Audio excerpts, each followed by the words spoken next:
प्रिय साथियों, एक बार फिर आप सभी लोगों का स्वागत है ज्ञानधारा गुरुकुलम यूट्यूब चैनल पे। साथियों, जैसा कि हम लोगों ने इंडियन इकोनॉमी के सीरीज़ के पहले वीडियो को अपलोड कर दिया है, जिसमें हम लोगों ने भारतीय अर्थव्यवस्था या हम लोग कहें अर्थव्यवस्था के बारे में बेसिक जानकारियों का डिस्कशन वहाँ किया गया है। यदि आपने पहले वीडियो को नहीं देखा है इंडियन इकोनॉमी सीरीज के, तो प्लीज़ जाएं, आप लोग लिंक डिस्क्रिप्शन में मिलेगा, आप लोग जाएं और ज़रूर देखें पहले वीडियो को। साथियों, आज का यह वीडियो भारतीय अर्थव्यवस्था के उद्भव पर आधारित है, या हम लोग कहें भारतीय अर्थव्यवस्था के उद्भव के पहले भाग का यह वीडियो है, जहां हम लोग ब्रिटिश शासनकाल के दौरान भारत की अर्थव्यवस्था कैसी थी और ब्रिटिश शासन का भारतीय अर्थव्यवस्था पर क्या प्रभाव पड़ता है, उसको भी देखने और समझने का प्रयास इस वीडियो में करेंगे। साथियों, जब हम इस वीडियो को स्टार्ट करें उससे पहले थोड़ा बेसिक बातें आपसे करना बहुत ही आवश्यक है। आपके मन में यह क्वेश्चन जरूर उठ रहा होगा कि सारे वीडियो या हम कहें सारे सब्जेक्ट के वीडियो एक ही साथ क्यों आ रहे हैं। साथियों, चूँकि देखिए, जीएस के अध्ययन का एक तरीका यह है कि हम किसी एक पर्टिकुलर सब्जेक्ट को एक अध्ययन ना करके, बल्कि सारे जीएस के जो सब्जेक्ट हैं उसको एक दूसरे से इंटर रिलेट करते हुए स्टडी करें। तो इससे क्या होता है, ना केवल बेसिक कॉन्सेप्ट क्लियर होता है, बल्कि उस सब्जेक्ट या हम कहें पूरे जीएस के प्रति एक बहुत ही अच्छी अंडरस्टैंडिंग डेवलप होती है। साथियों, जब अब आते हैं आज के अपने टॉपिक भारत की अर्थव्यवस्था के उद्भव की तरफ, तो भारत की अर्थव्यवस्था उस समय कैसी थी, अर्थात ब्रिटिश सरकार का भारतीय अर्थव्यवस्था पर क्या प्रभाव पड़ता है।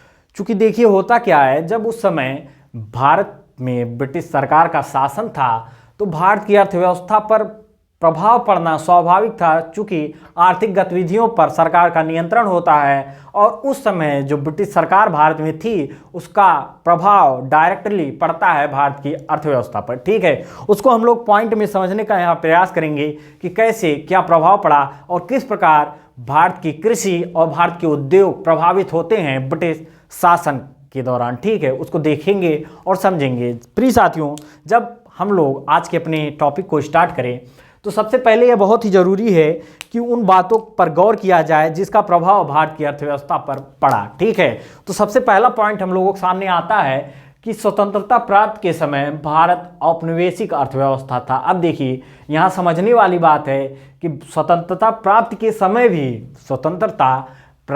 समय भी भारत की जो अर्थव्यवस्था थी वह कैसी थी, तो औपनिवेशिक अर्थव्यवस्था थी। भारत की जो अर्थव्यवस्था थी वह औपनिवेशिक अर्थव्यवस्था थी, जिसका आशय है कि भारत में सरकार का, तो चूँकि भारत में शासन तो ब्रिटिश सरकार का था और उसका प्रभाव क्या पड़ रहा था, तो जो भारत का धन है वह ब्रिटेन भेजा जा रहा था और यहाँ का जो मूलतः हम कहें कि विकास हो रहा था तो वह यूके का विकास हो रहा था, बल्कि भारत का विकास बहुत ही निम्नतम स्तर पे जा रहा था। और विकास कहाँ का हो रहा था, तो वह याद रखना है कि उस समय जब औपनिवेशिक अर्थव्यवस्था भारत की थी तो उसका प्रभाव पड़ रहा था भारत और यूके पे। और कैसा प्रभाव पड़ रहा था, तो यूके का तो विकास हो रहा था, लेकिन भारत का विकास बहुत ही निम्नतम स्तर पे जा रहा था। ठीक है,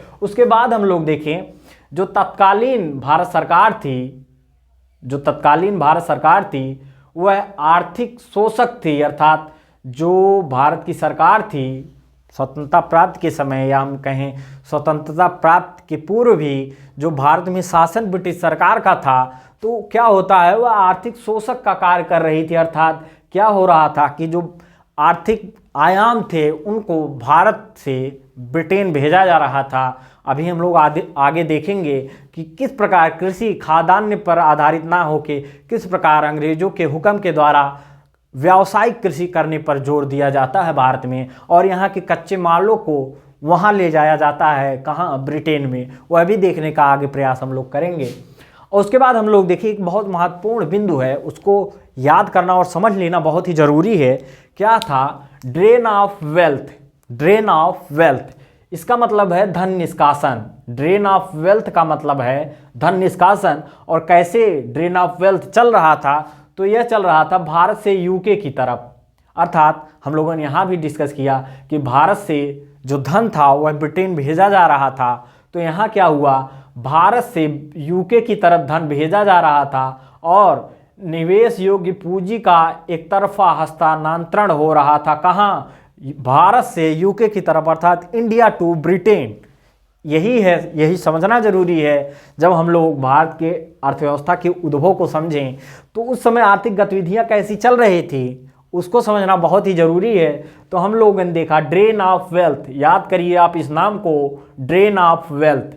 इसका मतलब है धन निष्कासन। और कैसे हो रहा था धन निष्कासन?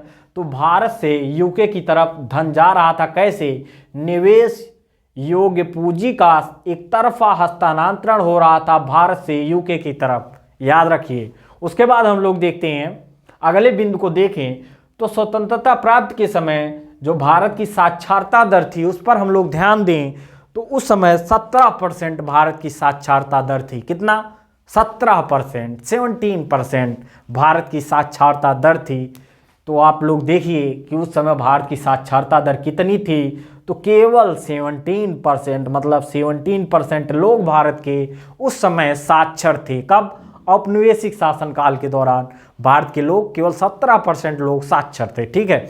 इसके बाद हम लोग देखें जन्म के समय जीवन प्रत्याशा कितनी थी, जो औपनिवेशिक शासनकाल के दौरान, या हम लोग कहें औपनिवेशिक अर्थव्यवस्था के दौरान भारत में जन्म के समय जीवन की प्रत्याशा कितनी थी, तो वह थी केवल 32.5 वर्ष, मतलब 32.5 ईयर। ठीक है।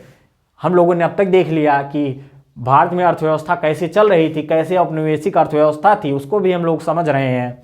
यूके की तरफ अर्थात भारत का विकास ना होकर यूके का विकास हो रहा था। और हम लोगों ने देखा उस समय की जो सरकार थी वह शोषक सरकार थी, या आर्थिक शोषण कर रही थी, इसलिए वो उसे आर्थिक शोषक सरकार कहा जा रहा था। और ड्रेन ऑफ वेल्थ, इस बिंदु को हम लोग समझने का प्रयास कर रहे हैं कि धन निष्कासन, ड्रेन ऑफ वेल्थ का मतलब होता है धन निष्कासन। और धन निष्कासन कैसे हो रहा था? यूके, भारत से यूके की तरफ निवेश योग्य पूंजी का एक तरफा हस्तांतरण हो रहा था। तो इस बिंदु को भी हम लोग समझने का प्रयास कर रहे हैं। उसके बाद हम लोगों ने देखा स्वतंत्रता प्राप्त के समय भारत की साक्षरता दर 17% और स्वतंत्रता प्राप्त के समय जन्म के समय जीवन प्रत्याशा 32.5 वर्ष थी। ठीक है। हम लोगों ने अब तक इतना देख लिया। अब आते हैं हम लोग अगले बिंदु की तरफ। जब हम लोग अगले बिंदु की तरफ आए तो यहाँ है स्वतंत्रता पूर्व का काल, ठहराव का काल था। अर्थात जब हम लोग स्वतंत्रता प्राप्त कर रहा था भारत, या भारत स्वतंत्र हो रहा था, या स्वतंत्रता के पूर्व हम लोग देखें तो वह अर्थव्यवस्था के ठहराव का काल था। अर्थव्यवस्था के ठहराव का मतलब है, मतलब हम लोग देखेंगे तो मतलब क्या है उसको हम लोग देख रहे हैं। उत्पादन की संरचना या उत्पादकता के स्तर में कोई परिवर्तन नहीं हो रहा था। किसमें? स्वतंत्रता पूर्व का काल, स्वतंत्रता पूर्व का काल, या भारत जब स्वतंत्र नहीं हुआ था उस समय का जो समय था उस समय ठहराव का काल था, या भारत की अर्थव्यवस्था ठहराव की स्थिति से गुजर रही थी। ठहराव की स्थिति का मतलब क्या हुआ? तो उत्पादन की संरचना और उत्पादकता के स्तर में कोई परिवर्तन नहीं हो रहा था। कब? जब स्वतंत्रता के पूर्व भारत की अर्थव्यवस्था ठहराव की स्थिति से गुजर रही थी। ठीक है। इसके बाद हम लोग देख रहे हैं 20वीं सदी के पूर्वार्ध। अब देखिए बहुत ही महत्वपूर्ण बिंदु है। 20वीं सदी के पूर्वार्ध में वास्तविक उत्पादन दर जो भारत की थी, 20वीं सदी के पूर्वार्ध में जो वास्तविक उत्पादन दर थी भारत की, वह 2% से भी कम थी। याद करना, फैक्ट के रूप में आप जीएस मेंस आंसर राइटिंग के समय फैक्ट के रूप में आप याद कर सकते हैं किसको, कि 20वीं सदी के पूर्वार्ध की में वास्तविक उत्पादन जो दर थी भारत की वह 2% से भी कम थी, अर्थात लेस देन 2%। ठीक है। इसके बाद हम लोग देख रहे हैं आर्थिक सांख्यविद थे, या आर्थिक वैज्ञानिक थे, उनका नाम था अंगस मैडसिन।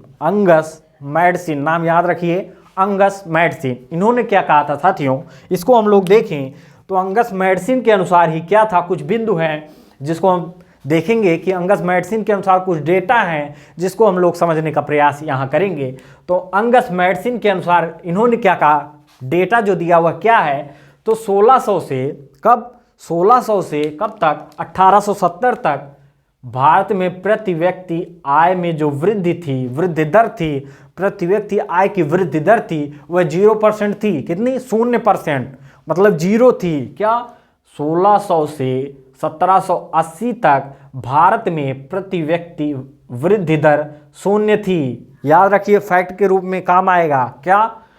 1600 से 1870 ईस्वी तक भारत में प्रति व्यक्ति वृद्धि दर 0% थी। ठीक है। उसके बाद इन लोगों ने क्या कहा? 1870 से 1947 के बीच जो वृद्धि दर थी वह कितनी हो जाती है? 0.2%। 0.2% हो जाती है। कब से? 1870 से 1947 तक। इसके बाद हम लोग देखते हैं 1899 में प्रति व्यक्ति आय। अब देखिए, प्रति व्यक्ति आय की बात कर रहे हैं हम लोग, तो कब? 1899 में कितनी थी उसको यदि हम लोग देखें तो भारत में प्रति व्यक्ति आय 18 रुपये थी। आप लोग सोचिए कितनी थी? 18 रुपये, मात्र 18 रुपये। चूँकि हाँ, ये बात अलग है कि आज का 18 रुपये और तब का 18 रुपये बहुत मायने रखता था, लेकिन फिर भी देखिए कितना कम है, 18 रुपये। उसके बाद 1895 में देखें, 1895 में यहाँ हम लोगों ने देखा 1899 में प्रति व्यक्ति आय थी 18 रुपये। उसके बाद 1895 में यहाँ डेटा को कुछ प्रॉब्लम हो सकता है, तो इसको हम लोग 39.5 रुपये थी, लेकिन ये 1895 ही सही होगा या 1899? मैं आपको मैसेज में मिल जाएगा, वहाँ कमेंट में मिल जाएगा इसके बारे में थोड़ा सा। उसके बाद हम लोग देखते हैं क्या होता है। अकाल और महामारी के समय ब्रिटिश सरकार सामाजिक और आर्थिक जिम्मेदार नहीं थी। इसका मतलब क्या था?